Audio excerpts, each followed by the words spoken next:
नमस्कार जय जगन्नाथ शुभ सकाळ आज हूँ एप्रिल 5 तारिख रविवार आसतु आज दिन गुरुत्वपूर्ण खबर देखा आपण भल पाइबा स्वरूप गोटे गोटे लाइक निश्चय करदे। प्रथम खबर राज्य स्तरीय प्रवेश उत्सव खड़ी छुआ पिला खड़ी छुआईले मुख्यमंत्री आरंभ होईछि नूतन शिक्षा वर्ष राज्यव्यापी खड़ी छुआ सह नुआ श्रेणी गृह पिला प्रवेश उत्सव पालन होईछि। राजभवन सरकारी स्कूल आयोजित कार्यक्रम में मुख्यमंत्री मोहन चरण माझी जोग देइथिले। कुनी कुनी पिला मानकु मुख्यमंत्री खड़ी छुआइछंती। प्रवेश उत्सव में पिलांक सह वार्तालाप करथिले। पिलामाने खड़ी छुई पाठपढ़ा आरंभ करिसंती। खूब आडंबर पिलांक विद्यालय प्रवेश उत्सव पालन होईछि। चलित वर्ष जन सचेतनता वृद्धि निमंते राज्य मुख्यालय शिक्षा सचेतनता रथ आरंभ करा जायछि। एही सचेतनता रथ जिला और ब्लॉक रे मध्य बुलिबो। कार्यक्रम रे सफल कार्यान्वयन निश्चित करिबा पई जिला एवं ब्लॉक रे कार्यकलाप आयोजन करा जिवो। छात्र छात्रीक सहभागिता एवं अंशग्रहण उपरे ध्यान केंद्रित करिबा पई विद्यालय गुड़िक विषय वस्तु संबंधी कार्यकलाप क्षेत्र यथा गप राइज रंगर दुनिया और खेल घर स्थान पाइबो। परवर्ती खबर घरोई स्कूल मनमानी कले कार्यानुष्ठान। घरोई स्कूल मनमानी कले कार्यानुष्ठान हेबो एपरी चेतावनी देइछंती मंत्री नित्यानंद गंड। सबु घरोई स्कूल सरकारी नियम मानिबा जरूरी। एने विभागीय अधिकारीक सह आलोचना हेबो। जदि कौनसी स्कूल विरोध रे अभियोग आसीबो कार्यानुष्ठान नियाजिबो बोली मंत्री कहिसंती। परवर्ती खबर विश्व स्तरीय हेबो राज्य पर्यटन। सबु विभाग पर्यटन को फोकस करबाकू सचिव स्तरीय बैठक रे मुख्य शासन सचिव अनु गर्ग निर्देश। पर्यटन क्षेत्र में केउ विभाग कौन योगदान करिपारिबो सेने सचिव स्तरीय बैठकर आलोचना करिसंती अनु गर्ग। जो पर्यटक इंडिया को आसीबा को निष्पत्ति नेउछंती सेमाने ओडिशा आसीबा दरकार। ओडिशा प्रथम पसंद हेबा दरकार। एने सब विभाग को पदक्षेप नेबाकू निर्देश दिया जायछि। Think India think Odisha theme रे दौड़िबो ओडिशा पर्यटन बोली मुख्य शासन सचिव कहिसंती। पर्यटकक प्रथम पसंद पालटिबो ओडिशा। राज्यर पर्यटन पहुंचिबो विश्व स्तर रे। पर्यटन को विश्व स्तरीय करिबा योजना बोली मुख्य शासन सचिव कहिसंती। परवर्ती खबर विश्वविद्यालय रे 1400 पदवी पूरण हेबो। कुलपति नियुक्ति चूड़ांत पर्याय रे कहिले उच्च शिक्षा मंत्री सूर्यवंशी सूरज। विश्वविद्यालय रे 1400 खाली पदवी पूरण हेबो। विश्वविद्यालय संरक्षण संशोधन आईन आसीबा परे बाट फिटिछि। विश्वविद्यालय मानकु निर्देश दिया जायछि। अण शिक्षक पदवी पूरण पई मध्य एसएसबी को निर्देश दिया जायछि। जुलाई पूर्व 385 असिस्टेंट प्रोफेसर पदवी पूरण पई ओपीएससी को दायित्व दिया जायछि। परवर्ती खबर मुख्यमंत्री को बड़ घोषणा शिशु बाटिका रे मिसिबो अंगनवाड़ी। राज्य रे शिशु बाटिका रे पर्यायक्रमे मिसिबो समस्त अंगनवाड़ी। खड़ी छुआ उत्सव में मुख्यमंत्री मोहन माझी देइछंती बड़ सूचना। एणिकी शिशु बाटिकरू प्राथमिक शिक्षा गोटे छात तले रहिबो। प्राथमिक शिक्षा को दृढ़ करबाकू प्रति गाँव रे हेबो मॉडल स्कूल। 5 एकर जगह रे निर्माण हेबो गोदावरी मिश्र प्राथमिक विद्यालय। भुवनेश्वर राजभवन स्कूल परिसर रे आयोजित राज्य स्तरीय कार्यक्रम में मुख्यमंत्री सामिल हेबा सह पिलामानक हाथ धरी पाठ पढ़ाइथिले। परवर्ती खबर वंशधारा विवाद ओडिशा को झटका। वंशधारा नदी जल बंटन मामला रे ओडिशा को झटका। आंध्रर दाबी को स्वीकार करी केंद्र जलशक्ति मंत्रालय गेजेट नोटिफिकेशन। नेरेडी ब्यारेज प्रकल्प पाई मिलिला अनुमति। वंशधारा नदी जल बंटन नहीं बहु वर्ष धरी चलिथिबा विवाद नुआ मोड़ नेइछि। ट्रिब्यूनाल को राय ओडिशा को झटका देइथिबा बेले आंध्र सपक्ष रे गेजेट नोटिफिकेशन जारी होईछि। ए राय रायगड़ा जिला चाषी को पाई समस्या बढ़ाइछि। ट्रिब्यूनाल राय अनुसार गेटा ब्यारेज रे उपलब्ध जलर परिमाण 115 टीएमसी स्थिर होईछि। एथिरु अधा आंध्र प्रदेश को जीव बोली निर्देश रो उल्लेख रहिछि। परवर्ती खबर पंचायत निर्वाचन पूर्व अंटा सड़ुखुची बीजेडी प्रति जिला बुलिबे नवीन। पंचायत निर्वाचन पूर्व प्रति जिला बुलिबे बीजेडी सुप्रीमो। अक्टोबर और नवेम्बर रे जिला बुलिबे नवीन पट्टनायक। विधायक मानक सह मध्य एने नवीन आलोचना करिसंती। एने बीजेडी विधायक विश्वरंजन मल्लिक सूचना दैछंती। बीजेडी विधायक कहिसंती जे दल छाड़िथिबा नेता आगो पुणी फेरिबे। साधारण निर्वाचन रे बीजेडी ठारू दूरे जाइथिबा लोकंकु फेरै आनिबा पई उद्यम हेउछि। बीजेडी सपक्ष रे निर्वाचन केमिति जीव से नै काम आरंभ हेलानी। दलीय विधायकंकु ठारू आरंभ करी हारिथिबा नेता मध्य काम आरंभ देलेनी। पंचायत स्तर रे जेउ माने दुर्नीति करिसंती लोभ ओ लाभ रे अछंती सेमाने दल को छाडुछंती। जेउ माने लोकंको पई काम करूछंती सेमाने दल सहित अछंती। परवर्ती खबर शुद्ध ओडिया भाषा रे लेखा हेबो नाम फलक। समस्त दोकानी और वाणिज्य प्रतिष्ठान मालिकंकु श्रम विभाग रो कड़ा निर्देश। शुद्ध ओडिया भाषा रे लेखा हेबो दोकान एवं वाणिज्य प्रतिष्ठान रो नाम। न लेखिले आईन अनुଯାयी हेबे दंडित। लोयर पीएमजी रो ओडिया पक्ष 2026 पालन अवसर रे श्रम विभाग पक्षरु समस्त दोकानी और वाणिज्यिक प्रतिष्ठान ପ୍ରତିଷ୍ଠାନ ମାଲିକଙ୍କୁ କଡ଼ା ବାର୍ତ୍ତା ଦିଆଯାଇଛି। ଏନେଇ ଭୁବନେଶ୍ୱରରେ ସଚେତନ ରଥ ବାହାରିବା ସହ ବିଭାଗ ପକ୍ଷରୁ ପଦଯାତ୍ରା ଆୟୋଜନ ହୋଇଛି। ଓଡ଼ିଶା ଦୋକାନ ଓ ବାଣିଜ୍ୟିକ ପ୍ରତିଷ୍ଠାନ ଆଇନ ଅନୁଯାୟୀ ଓଡ଼ିଆରେ ନାମ ଲେଖିବା ବାଧ୍ୟତାମୂଳକ।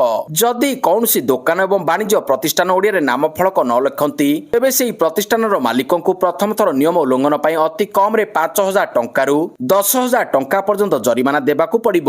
ଦ୍ୱିତୀୟ କିମ୍ବା ପରବର୍ତ୍ତୀ ଉଲ୍ଲଂଘନ ପାଇଁ ଅତି କମରେ 10,000 ଟଙ୍କାରୁ 20,000 ଟଙ୍କା ପର୍ଯ୍ୟନ୍ତ ଜରିମାନା ଦେବାକୁ ହେବ। ପରବର୍ତ୍ତୀ ଖବର ଆମେରିକା ଯୁଦ୍ଧ ବିମାନକୁ ଖସାଇବା ପରେ ଇରାନର ଘୋଷଣା, ପାଇଲଟକୁ ଧରାଇଲେ ମିଳିବ 55 ଲକ୍ଷ ଟଙ୍କା। ଇରାନ ଆମେରିକାର F-15 ଲଢୁଆ ବିମାନକୁ ଖସାଇଥିବା ଦାବି କରିଛି। ଏହି ଘଟଣା ପରେ ଆମେରିକା ପାଇଲଟ ଇରାନରେ ନିଖୋଜ ରହିଛନ୍ତି। ଇରାନ ସେନା ଏବଂ ଇସଲାମିକ ରିଭଲ୍ୟୁନାରୀ ଗାର୍ଡ କର୍ପସ ଏବେ ପାଇଲଟକୁ ଖୋଜୁଛି। ଆଉ ସ୍ଥାନୀୟ ପ୍ରଶାସନ ଲୋକଙ୍କୁ କହିଛି କି ଯଦି କୌଣସି ବ୍ୟକ୍ତି ଶତ୍ରୁର ସୈନିକକୁ ଧରାଇ ଦିଏ କିମ୍ବା ମାରିଦିଏ ତେବେ ତାକୁ ପୁରସ୍କାର ମିଳିବ। ଇରାନର ଏଭଳି ଘୋଷଣା ଆମେରିକାର ଚିନ୍ତା ବଢାଇଛି। ଯଦି ଆମେରିକା ପାଇଲଟକୁ ଧରାଯାଏ ତେବେ 55 ଲକ୍ଷ ଟଙ୍କା ପୁରସ୍କାର ମିଳିବ। ପରବର୍ତ୍ତୀ ଖବର ସହବାଜ ସରକାରଙ୍କ ବଡ ଘୋଷଣା, 30 ଦିନ ଯାଏଁ ମିଳିବ ମାଗଣା ଯାତ୍ରା। ଇରାନ ଯୁଦ୍ଧ ମଧ୍ୟରେ ପାକିସ୍ତାନରେ ତୈଳ ସଙ୍କଟ ଦେଖିବାକୁ ମିଳିଛି। ଲୋକମାନେ ନିଜ ଗାଡି ମୋଟର ବ୍ୟବହାର କରିବା ଯୋଗୁଁ ପେଟ୍ରୋଲ ଓ ଡିଜେଲ ଦର ବହୁ ପରିମାଣରେ ବୃଦ୍ଧି ହୋଇଛି। ଏହି ସମୟରେ ସହବାଜ ସରିଫ ଏକ ବଡ଼ ଘୋଷଣା କରିଛନ୍ତି, ଯେଉଁଥିରେ ଆଗାମୀ 30 ଦିନ ପାଇଁ ଇସଲାମାବାଦରେ ସମସ୍ତ ସାଧାରଣ ପରିବହନ ମାଗଣା କରାଯାଇଛି। ଇରାନ ହରମୁଜ ପ୍ରଣାଳୀରେ ନାକାବନ୍ଦୀ କରିବା ଦ୍ୱାରା ଦେଶର ତେଲ ଟ୍ୟାଙ୍କର ଗୁଡ଼ିକ ଇରାନ ଉପସାଗରରେ ଫସି ରହିଛନ୍ତି। ଚୀନ ଏବଂ ଭାରତ ଭଳି ପ୍ରମୁଖ ଦେଶଗୁଡ଼ିକ ସେମାନଙ୍କର ଭଣ୍ଡାର ବୃଦ୍ଧି କରିଛନ୍ତି, କିନ୍ତୁ ପାକିସ୍ତାନରେ କୌଣସି ତୈଳ ଭଣ୍ଡାର ନଥିବାରୁ ସେଠାରେ ତୈଳ ଅଭାବ ଦେଖାଦେଇଛି। ଫଳରେ ତୈଳ ଦର ଦ୍ରୁତ ଗତିରେ ବୃଦ୍ଧି ପାଇଛି। ତେଣୁ ସହବାଜ ଚାହାନ୍ତି ଯେ ପେଟ୍ରୋଲ ଏବଂ ଡିଜେଲ ବ୍ୟବହାରକୁ କମ୍ କରିବା ପାଇଁ ଅଧିକ ଲୋକ ନିଜ ଗାଡ଼ିରେ ଯାତ୍ରା କରନ୍ତୁ। ପରବର୍ତ୍ତୀ ଖବର, ପୁରୀରେ ଅନ୍ତର୍ଜାତୀୟ ବିମାନ ବନ୍ଦର ନିର୍ମାଣ ପାଇଁ ମିଳିଲା ଜଙ୍ଗଲ ଜମି ମଞ୍ଜୁରୀ। ପୁରୀରେ ଅନ୍ତର୍ଜାତୀୟ ବିମାନ ବନ୍ଦର ନିର୍ମାଣ ପାଇଁ ସବୁଜ ସଂକେତ ମିଳିଛି। ଏହି ବହୁ ପ୍ରତୀକ୍ଷିତ ପ୍ରକଳ୍ପ ପାଇଁ ପରିବେଶ, ଜଙ୍ଗଲ ଏବଂ ଜଳବାୟୁ ପରିବର୍ତ୍ତନ ମନ୍ତ୍ରାଳୟ ଜଙ୍ଗଲ ଜମି ବ୍ୟବହାର ନେଇ ମଞ୍ଜୁରୀ ପ୍ରଦାନ କରିଛନ୍ତି। ପୁରୀରେ ଅନ୍ତର୍ଜାତୀୟ ବିମାନ ବନ୍ଦର ନିର୍ମାଣ ପାଇଁ ରାଜ୍ୟ ସରକାର କିଛି ବର୍ଷ ତଳେ କେନ୍ଦ୍ରକୁ ପ୍ରସ୍ତାବ ଦେଇଥିଲେ। କିଛି ଦିନ ଧରି ଏଠାରେ ନିର୍ମାଣ ହେବା କିମ୍ବା ନ ହେବା ନେଇ ରାଜନୀତି ଜୋର ଧରିଥିଲା। ଏହାପରେ ରାଜ୍ୟରେ ସରକାର ପରିବର୍ତ୍ତନ ହେଲା। ନୂଆ ସରକାର କ୍ଷମତାକୁ ଆସିଲେ। ନୂଆ ସରକାର ପୁରୀରେ ବିମାନ ବନ୍ଦର ନିର୍ମାଣ କରିବା ସପକ୍ଷରେ ମଧ୍ୟ କାମ ଆରମ୍ଭ କରିଥିଲେ। ଏହି କ୍ରମରେ କିଛି ଦିନ ତଳେ 2025ରେ ବେସାମରିକ ବିମାନ ଚଳାଚଳ ମନ୍ତ୍ରାଳୟ ପୁରୀରେ ବିମାନ ବନ୍ଦର ନିର୍ମାଣ କରିବାକୁ ଗ୍ରୀନ୍ ସିଗ୍ନାଲ ଦେଇଥିଲା, ଯାହା ଫଳରେ ବିମାନ ବନ୍ଦର ନିର୍ମାଣ ପାଇଁ ବାଟ ଫିଟିଥିଲା। ଆଉ ଏବେ ପରିବେଶ, ଜଙ୍ଗଲ ଏବଂ ଜଳବାୟୁ ପରିବର୍ତ୍ତନ ମନ୍ତ୍ରାଳୟ ପକ୍ଷରୁ ପୁରୀରେ ଅନ୍ତର୍ଜାତୀୟ ବିମାନ ବନ୍ଦର ନିର୍ମାଣ ପାଇଁ ମଞ୍ଜୁରୀ ମିଳିଛି। ସୂଚନା ମୁତାବକ ପୁରୀରେ ଏହି ଅନ୍ତର୍ଜାତୀୟ ବିମାନ ବନ୍ଦର ସମୁଦାୟ 471 ହେକ୍ଟର ଜମିରେ ନିର୍ମାଣ କରିବାକୁ ପ୍ରସ୍ତାବ ରହିଛି। ଏଥିମଧ୍ୟରୁ ପ୍ରାୟ 28 ଏକର ଜଙ୍ଗଲ ଜମି ଏବଂ ସମୁଦ୍ର କୂଳବର୍ତ୍ତୀ କିଛି ଅଞ୍ଚଳ ରହିଛି। ବହୁ ଦିନରୁ ଏହି ଜଙ୍ଗଲ ଜମି ଅନୁମତି ପାଇଁ ଅପେକ୍ଷା କରାଯାଇଥିବା ବେଳେ ଏବେ ସବୁଜ ସଂକେତ ପ୍ରକଳ୍ପକୁ ଗତିଶୀଳ କରିବ। ପରବର୍ତ୍ତୀ ଖବର, ବାଲିଯାତ୍ରା ୟୁନେସ୍କୋ ଐତିହ୍ୟ ମାନ୍ୟତା ପ୍ରସ୍ତାବକୁ ସମ୍ମାନିତ। ଐତିହାସିକ କଟକ ବାଲିଯାତ୍ରାକୁ ଜାତିସଂଘ ୟୁନେସ୍କୋ ଦ୍ୱାରା ଐତିହ୍ୟ ତାଲିକାରେ ସ୍ଥାନିତ କରିବାକୁ ଦାବି କରିଥିବା ମନୋଜ କୁମାର ସାହୁଙ୍କୁ ଜିଲ୍ଲା ପ୍ରଶାସନ ପକ୍ଷରୁ ସମ୍ମାନିତ କରାଯାଇଛି।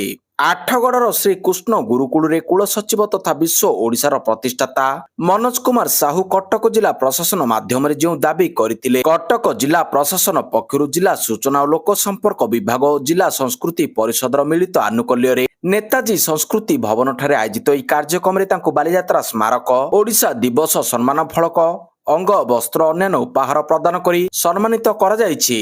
ପରବର୍ତ୍ତୀ ଖବର, ହରମୁଜ ପ୍ରଣାଳୀ ଅତିକ୍ରମ କଲା ସପ୍ତମ ଭାରତୀୟ ଏଲପିଜି ଟ୍ୟାଙ୍କର। ସପ୍ତମ ଭାରତ ପତାକାଯୁକ୍ତ LPG tanker green Sanvi Hormuz ପ୍ରଣାଳୀ ପାର କରିଛି। ପଶ୍ଚିମ ଏସିଆରେ ଯୁଦ୍ଧ ଆରମ୍ଭ ହେବା ପରଠାରୁ ଏ ପର୍ଯ୍ୟନ୍ତ 6ଟି ଜାହାଜ ଏଲପିଜି ପରିବହନ କରୁଥିବା ଜାହାଜ ଷ୍ଟ୍ରେଟ୍ ପାର ହୋଇ ଭାରତୀୟ ବନ୍ଦରରେ ପହଞ୍ଚିଛି। ଏବେ ହରମୁଜ ପ୍ରଣାଳୀର ପଶ୍ଚିମରେ 17ଟି ଭାରତୀୟ ଜାହାଜ ଫସି ରହିଛି, ଯେଉଁଥିରେ 2ଟି ଗ୍ରୀନ୍ ଆଶା ଏବଂ ଜଗ ବିକ୍ରମ ଏଲପିଜିରେ ଲୋଡ ଅଛି। ଏହି 2ଟି ଜାହାଜ ଖୁବ୍ ଶୀଘ୍ର ଭାରତକୁ ମଧ୍ୟ ଯାଇପାରେ। ଘଟଣା ସମ୍ପର୍କରେ ଅବଗତ ଥିବା ଲୋକମାନେ କହିଛନ୍ତି, 3ଟି ଏଲପିଜି ବାହକ ବର୍ତ୍ତମାନ ପାରସ୍ୟ ଉପସାଗରର ଆବୁମୁସା ଦ୍ୱୀପରେ ଉତ୍ତର ପୂର୍ବ ଦିଗରେ ଭାସି ଯାଉଛନ୍ତି ଏବଂ ସେମାନେ ଭାରତୀୟ ନୌସେନାର ନିର୍ଦ୍ଦେଶ ପାଳନ କରୁଛନ୍ତି। ପରବର୍ତ୍ତୀ ଖବର, ମୁମ୍ବାଇକୁ ହରାଇଲା ଦିଲ୍ଲୀ, ବାଜି ମାରିନେଲା ଦିଲ୍ଲୀ। ଆଇପିଏଲ ଅଷ୍ଟମ ମ୍ୟାଚରେ ଦିଲ୍ଲୀ କ୍ୟାପିଟାଲ୍ସ ମୁମ୍ବାଇ ଇଣ୍ଡିଆନ୍ସକୁ 6 ୱିକେଟରେ ପରାସ୍ତ କରିଛି। ଏହା ଡିସିର ଲଗାତାର ଦ୍ୱିତୀୟ ବିଜୟ। ଏହି ମ୍ୟାଚଟି ଅରୁଣ ଜେଟଲୀ ଷ୍ଟାଡିୟମରେ ଖେଳାଯାଉଥିବା ବେଳେ ଦିଲ୍ଲୀ ଟସ୍ ଜିତି ପ୍ରଥମେ ବୋଲିଂ କରିବାକୁ ନିଷ୍ପତ୍ତି ନେଇଥିଲା। ଆଉ ମୁମ୍ବାଇ 20 ଓଭରରେ 6 ୱିକେଟ ହରାଇ 162 ରନ୍ କରିଥିଲା। କିନ୍ତୁ ଦିଲ୍ଲୀ 18 ଓଭର ଗୋଟିଏ ବଲରେ ମାତ୍ର 4 ୱିକେଟ ହରାଇ 163 ରନ୍ ଲକ୍ଷ୍ୟ ହାସଲ କରିଥିଲା।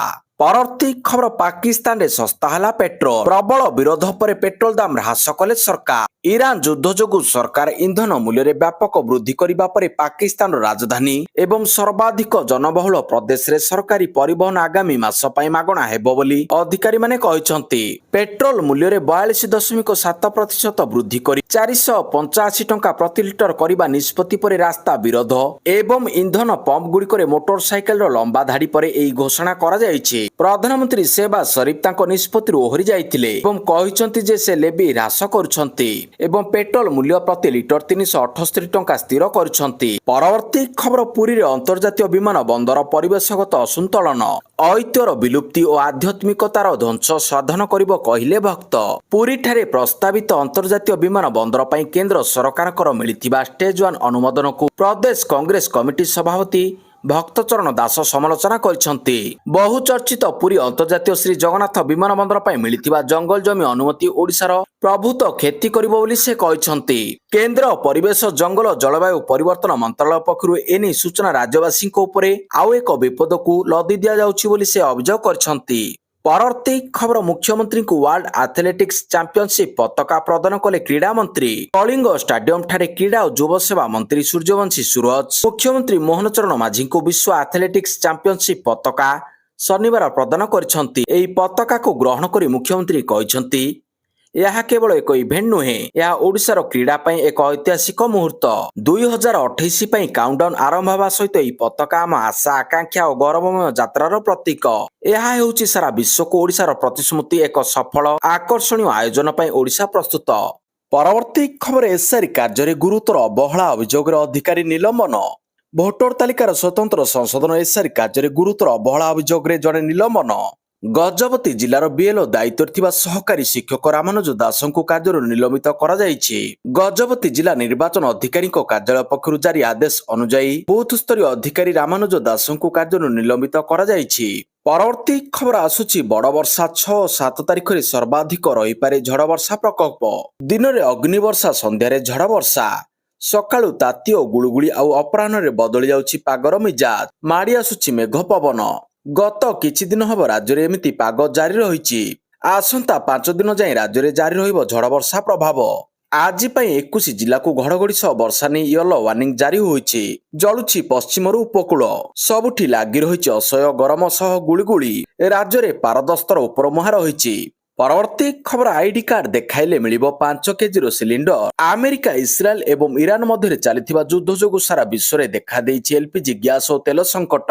ଭାରତରେ ମଧ୍ୟ ଏଲ୍ପିଜି ସିଲିଣ୍ଡର ଯୋଗାଣ ହ୍ରାସ ପାଇଛି। ଫଳରେ ଅନେକ ରାଜ୍ୟରେ ଏଲ୍ପିଜି ଅଭାବ ଯୋଗୁଁ ଲୋକଙ୍କୁ ଅନେକ ଅସୁବିଧାର ସାମ୍ନା କରିବାକୁ ପଡୁଛି। ଅବଶ୍ୟ କେନ୍ଦ୍ର ସରକାର ଦେଶରେ ଗ୍ୟାସ୍ ଅଭାବକୁ ଗୁଜ ବୋଲି କହିବା ସହ ସାଧାରଣ ଲୋକଙ୍କୁ ଯେପରି କୌଣସି ଅସୁବିଧା ନ ହୁଏ ସେ ଦିଗରେ ଚେଷ୍ଟା କରୁଛନ୍ତି। ଏହାରି ମଧ୍ୟରେ ସରକାର 5 କିଲୋଗ୍ରାମ ଏଲ୍ପିଜି ସିଲିଣ୍ଡର ଉପରେ ନୂଆ ନିର୍ଦ୍ଦେଶାବଳୀ ଜାରି କରିଛନ୍ତି। ଶନିବାର ଜାରି ବିବୃତ୍ତିରେ ସରକାର କହିଛନ୍ତି ଯେ ବିତରକମାନଙ୍କ ପାଖରେ 5 କିଲୋଗ୍ରାମ ଏଲ୍ପିଜି ସିଲିଣ୍ଡର ଉପଲବ୍ଧ। ଗ୍ରାହକ ବିନା ଠିକଣା ପ୍ରମାଣରେ କେବଳ ଏକ ବୈଧ ପରିଚୟ ପତ୍ର ଦେଖାଇ କିଣିପାରିବେ। ପରବର୍ତ୍ତୀ ଖବର ତ୍ରିଭାଷୀ ସୂତ୍ରକୁ ନେଇ ଷ୍ଟାଲିନ ଓ ଧର୍ମେନ୍ଦ୍ର ମୁହାଁମୁହିଁ। ତ୍ରିଭାଷୀ ସୂତ୍ରକୁ ନେଇ କେନ୍ଦ୍ର ଶିକ୍ଷାମନ୍ତ୍ରୀ ଧର୍ମେନ୍ଦ୍ର ପ୍ରଧାନ ଶନିବାର ତାମିଲନାଡୁ ମୁଖ୍ୟମନ୍ତ୍ରୀ ଏମ୍କେ ଷ୍ଟାଲିନଙ୍କୁ କଡ଼ା ଜବାବ ଦେଇଛନ୍ତି।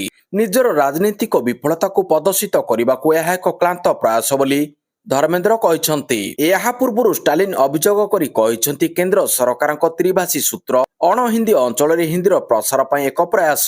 ଷ୍ଟାଲିନ ଆହୁରି ମଧ୍ୟ କହିଛନ୍ତି ଜାତୀୟ ଶିକ୍ଷାନୀତି 2020 ସମନ୍ୱିତ ସିବିଏସ୍ଇ ପାଠ୍ୟକ୍ରମ ଦ୍ୱାରା ଭାଷା ଥୋପିବାକୁ ପ୍ରୟାସ କରାଯିବା ଯୋଜନାବଦ୍ଧ ତଥା ଚିନ୍ତାଜନକ। ଏହାର ଜବାବରେ ଧର୍ମେନ୍ଦ୍ର କହିଛନ୍ତି ଜାତୀୟ ଶିକ୍ଷାନୀତି 2020 ପ୍ରକୃତରେ ଭାଷାଗତ ମୁକ୍ତି ପାଇଁ ଏକ ଘୋଷଣାପତ୍ର। ଏହା ମାତୃଭାଷାକୁ ପ୍ରାଥମିକତା ଦିଏ। ତେଣୁ ପ୍ରତ୍ୟେକ ତାମିଲ ପିଲା ସେମାନଙ୍କ ଗୌରବମୟ ଭାଷାରେ ପାରଦର୍ଶିତା ଲାଭ କରିବେ। କିନ୍ତୁ ହିନ୍ଦୀ ବାଧ୍ୟତାମୂଳକ ଲାଗୁ ହେବା କହି ଆପଣ ତାମିଲ ଭାଷାକୁ ସୁରକ୍ଷା ଦେଉନାହାନ୍ତି, ବରଂ ଆମର ଯୁବପିଢ଼ିକୁ ବିଭିନ୍ନ ଭାଷା ଜାଣିଥିବା ବିଶ୍ୱନେତା ହେବାର ସୁଯୋଗରୁ ବଞ୍ଚିତ କରିବାକୁ ଚାହୁଁଛନ୍ତି ବୋଲି ଧର୍ମେନ୍ଦ୍ର ଏକ୍ସରେ ଏକ ପୋଷ୍ଟ କରି କହିଛନ୍ତି।